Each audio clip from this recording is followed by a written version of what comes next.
Subscribe, like and share Cosmo academia. वैज्ञानिक हमेशा बीमारियों के इलाज के नए तरीके खोज रहे हैं और हाल ही में भारत में institute of advanced study in science and technology की एक टीम ने एक बड़ी खोज की है। उन्होंने पाया कि IL-35 नाम का एक प्रोटीन टाइप 1 और ऑटोइम्यून डायबिटीज के लिए ज्यादा असरदार इलाज खोजने की कुंजी हो सकता है।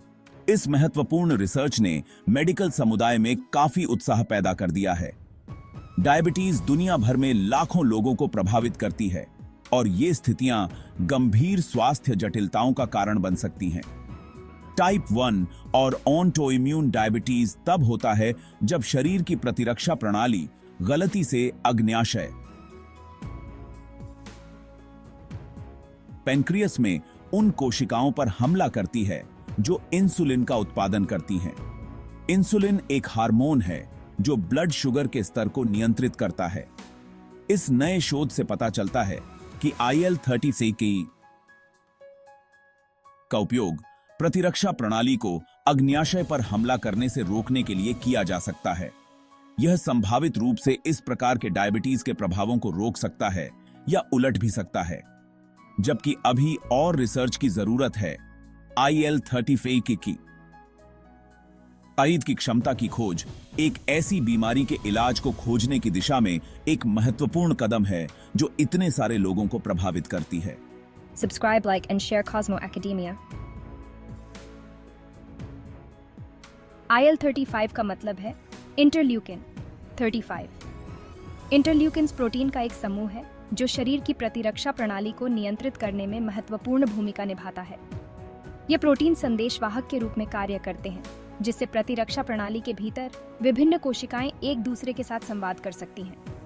IL-35 अद्वितीय है क्योंकि यह प्रतिरक्षा प्रणाली पर ब्रेक के रूप में कार्य करता है। यह उन प्रतिरक्षा कोशिकाओं की गतिविधि को दबा देता है जो शरीर के ऊतकों पर हमला करने के लिए जिम्मेदार होती हैं। टाइप 1 डायबिटीज जैसी ऑटोइम्यून बीमारियों के मामले में प्रतिरक्षा प्रणाली गलती से अग्न्याशय में स्वस्थ कोशिकाओं को खतरों के रूप में पहचान लेती है। यहीं से IL-35 की एंट्री होती है। इन अति उत्साही प्रतिरक्षा कोशिकाओं की गतिविधि को दबाकर IL-35 अग्न्याशय को हमले से बचा सकता है।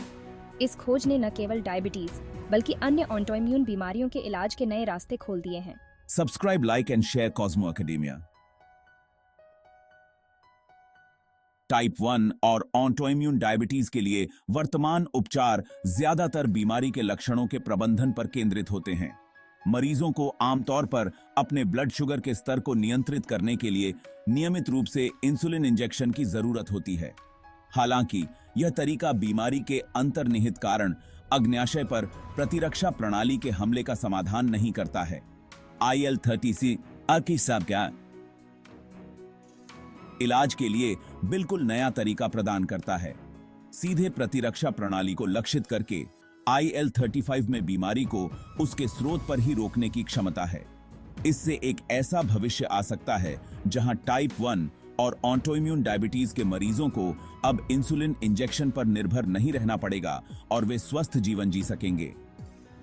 IASST के वैज्ञानिकों द्वारा किया गया शोध अब भी अपने शुरुआती चरण में है, लेकिन परिणाम आशाजनक हैं।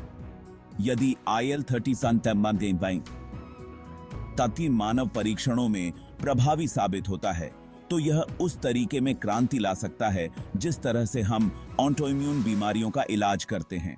Subscribe, like and share Cosmo Academia. IL-35 कैसे काम करता है, यह समझने के लिए हमें प्रतिरक्षा प्रणाली की जटिलताओं को गहराई से समझना होगा। प्रतिरक्षा प्रतिक्रिया में प्रमुख खिलाड़ियों में से एक सफेद रक्त कोशिका का एक प्रकार है जिसे टी कोशिका कहा जाता है। टी कोशिकाएं शरीर में वायरस और बैक्टीरिया जैसे हानिकारक आक्रमणकारियों को पहचानने और नष्ट करने के लिए जिम्मेदार होती हैं। हालांकि ऑटोइम्यून बीमारियों में टी कोशिकाएं भ्रमित हो सकती हैं और शरीर की स्वस्थ कोशिकाओं पर हमला करना शुरू कर सकती हैं। IL-35 इन दुष्ट टी कोशिकाओं की गतिविधि को दबाकर काम करता है, जिससे उन्हें अग्न्याशय को और नुकसान पहुंचाने से रोका जा सकता है। यह टी कोशिकाओं की सतह पर विशिष्ट रिसेप्टर्स से जुड़कर ऐसा करता है। यह बंधन टी कोशिकाओं के अंदर संकेतों के एक झरने कैस्केड को ट्रिगर करता है, जो अंततः उनकी प्रतिरक्षा प्रतिक्रिया को कम कर देता है। टी कोशिकाओं को दबाने के अलावा इलिनॉय 35 नियामक टी कोशिकाओं के विकास को भी बढ़ावा देता है, जो विशेष कोशिकाएं हैं जो प्रतिरक्षा प्रणाली को नियंत्रण में रखने में मदद करती हैं। Subscribe, like and share Cosmo academia. भाग 5, सूजन को कम करना। अग्नाशयी कोशिकाओं की रक्षा की कुंजी।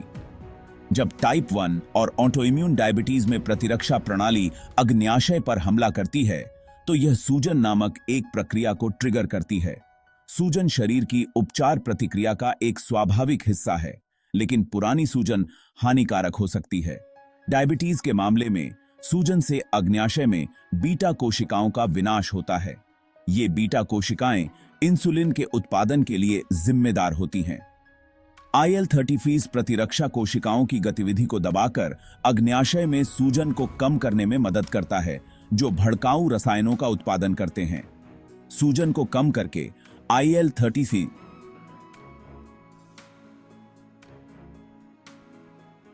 अग्न्याशय में शेष बीटा कोशिकाओं को और नुकसान से बचा सकता है।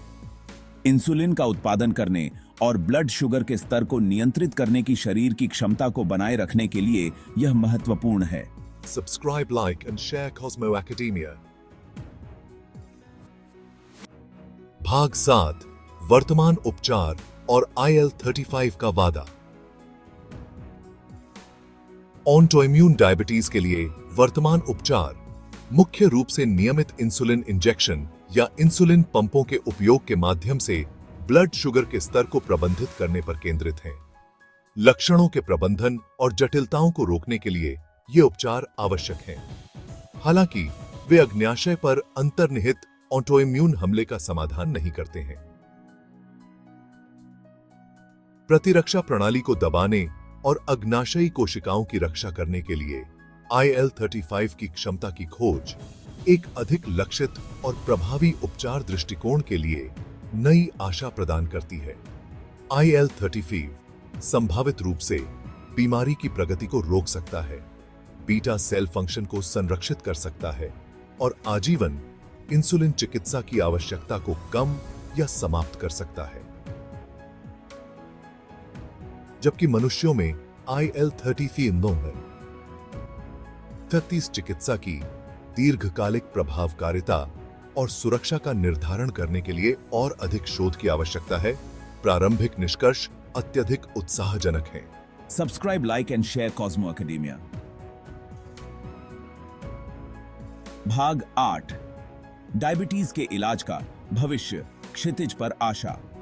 IL-33 की खोज और ऑटोइम्यून डायबिटीज के इलाज के लिए इसके संभावित निहितार्थ इम्यूनोलॉजी और डायबिटीज अनुसंधान के क्षेत्र में एक महत्वपूर्ण प्रगति का प्रतिनिधित्व करते हैं। जबकि वर्तमान उपचार लक्षणों के प्रबंधन पर ध्यान केंद्रित करते हैं, IL-35 एक रोग संशोधित चिकित्सा की संभावना प्रदान करता है जो लाखों लोगों के जीवन को बदल सकता है। IASST के वैज्ञानिकों द्वारा किए गए शोध ने IL-35 के चिकित्सीय अनुप्रयोगों में आगे की जांच का मार्ग प्रशस्त किया है। IL-33 चिकित्सा से जुड़े इष्टतम खुराक, दीर्घकालिक प्रभावों और संभावित जोखिमों का निर्धारण करने के लिए नैदानिक परीक्षण महत्वपूर्ण हैं। डायबिटीज के इलाज का भविष्य आशाजनक दिखता है और IL-35 दुर्बल करने वाली बीमारी के इलाज के विकास में एक महत्वपूर्ण भूमिका निभा सकता है। Subscribe, like and share Cosmo academia. Like या आप